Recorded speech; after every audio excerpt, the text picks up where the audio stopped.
এই যে দেখেন, যদিও মিরর ইফেক্ট দিচ্ছে, কিন্তু এটা দেখেই বোঝা যাচ্ছে যে এটা কি বাংলাদেশের পাসপোর্ট। আমরা যারা বাংলাদেশের নাগরিক তাদের জন্য এটা হচ্ছে একটা পরিচয়পত্র।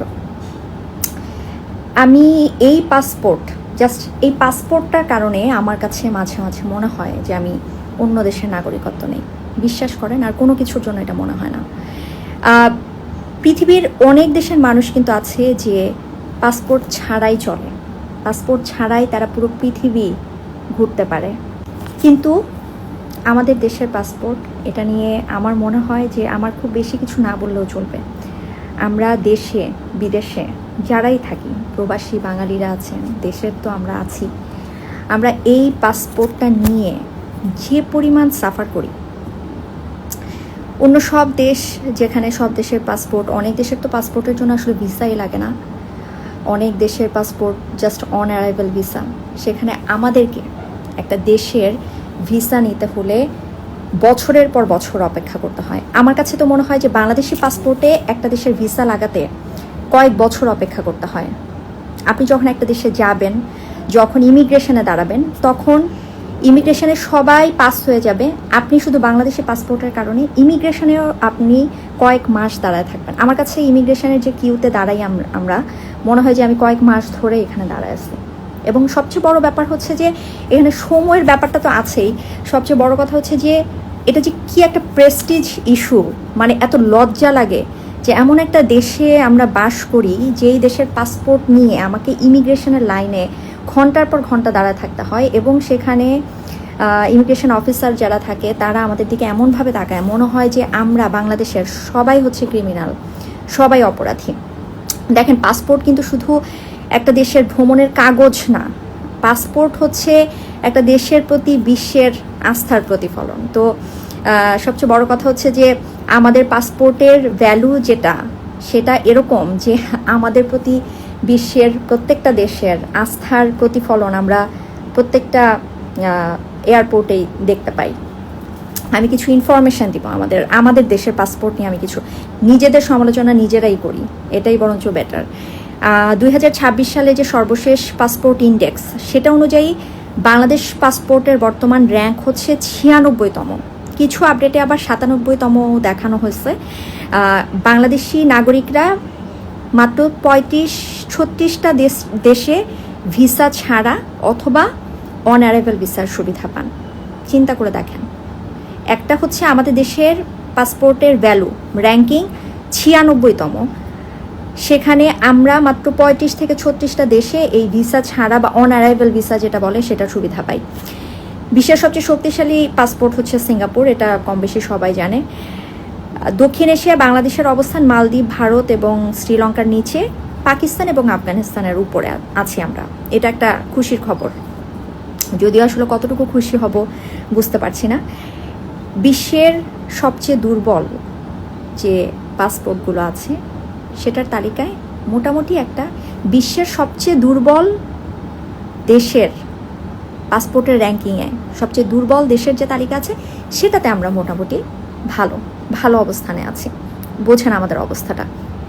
আমাদের পাসপোর্ট নিয়ে মাত্র 35-36টা দেশে যাওয়া যায়, যেখানে বিশ্বের সবচেয়ে শক্তিশালী পাসপোর্ট হোল্ডার যারা, পাসপোর্টধারীরা 192টা দেশে, যেখানে আমরা মাত্র 35-36টা দেশে অন অ্যারাইভাল ভিসা পাই, তাও সেখানে গিয়ে যে মানে হেনস্থার শিকার আমাদেরকে হতে হয়।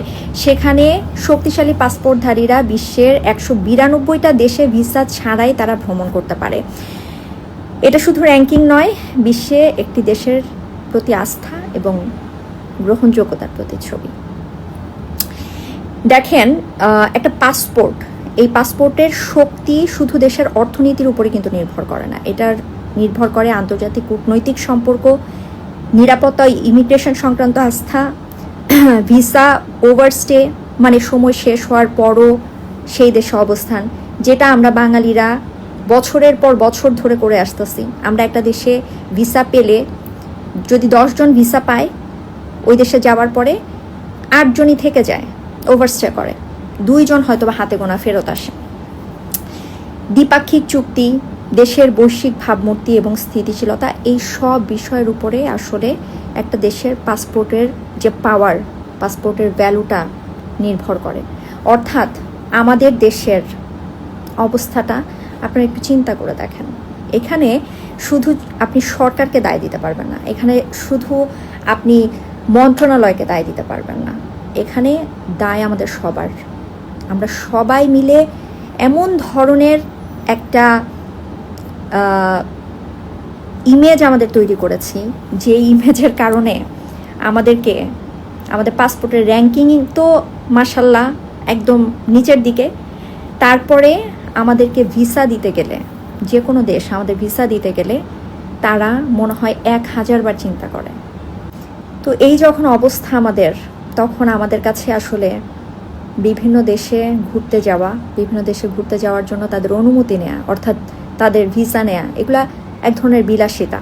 একদিন আমাদের দেশও এরকম হবে, যখন আমরা উন্নত বিশ্বের পাসপোর্ট হোল্ডারদের মতো চাইলেই চট করে শুধু একটা টিকিট কেটে প্লেনে উঠে যেতে পারবো।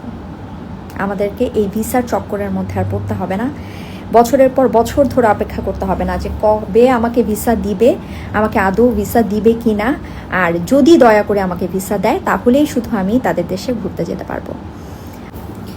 সত্যি কথা বলতে এত কিছুর পরও জানেন, আমি স্বপ্ন দেখি বাংলাদেশের পাসপোর্টটা এমন হবে যে আমাদের নিজেদের অবস্থান হবে সম্মানের, আর আমাদের আসলে ভিসার জন্য লাইনে দাঁড়িয়ে খুব বেশি সময় অপেক্ষা করে দীর্ঘশ্বাস ফেলতে হবে না।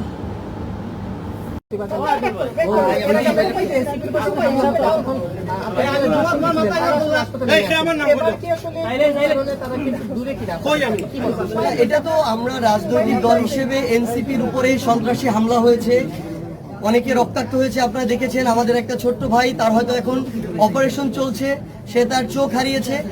আমরা এনসিপি ওইটুকু মনে করি যে হয়তো আমাদের আত্মপ্রকাশের মাত্র 1 বছর হতে পারে, হয়তো ওই 50 বছরের বড় রাজনৈতিক দলদের মতো এখনো আমাদের সংগঠনের বিস্তৃতি না ঘটতে পারে, কিন্তু আমরা ওইটুকু মনোবল রাখি যে আমাদের যদি 100 জন থাকে আর অপরাধীরা যদি 1000 জন থাকে, আমাদের ইনশাআল্লাহ ওই মনোবলটুকু আছে, অপরাধী 1000 জন হলেও তাদেরকে আমরা প্রতিহত করবো ইনশাআল্লাহ।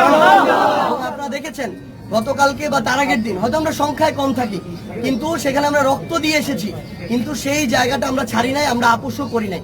আমরা শুধু একটা কথা বলতে চাই যে বিএনপি যদি স্বৈরাচারের যে পূর্ববর্তী আমল, যেটা দ্বারা তারাও জুলুমের শিকার, সেটার পুনরাবৃত্তি না করতে চায়, তাহলে ছাত্রদল যেভাবে ধীরে ধীরে সন্ত্রাসী কায়দায় তাদের কার্যক্রম পরিচালনা শুরু করেছে এবং সন্ত্রাসী সংগঠন হওয়ার পথে পা বাড়াচ্ছে, এটাতে জনাব তারেক রহমানকে লাগাম টানতে হবে। যদি লাগাম না টানতে পারে তাহলে তিনি ঘোষণা দিক যে তিনি তার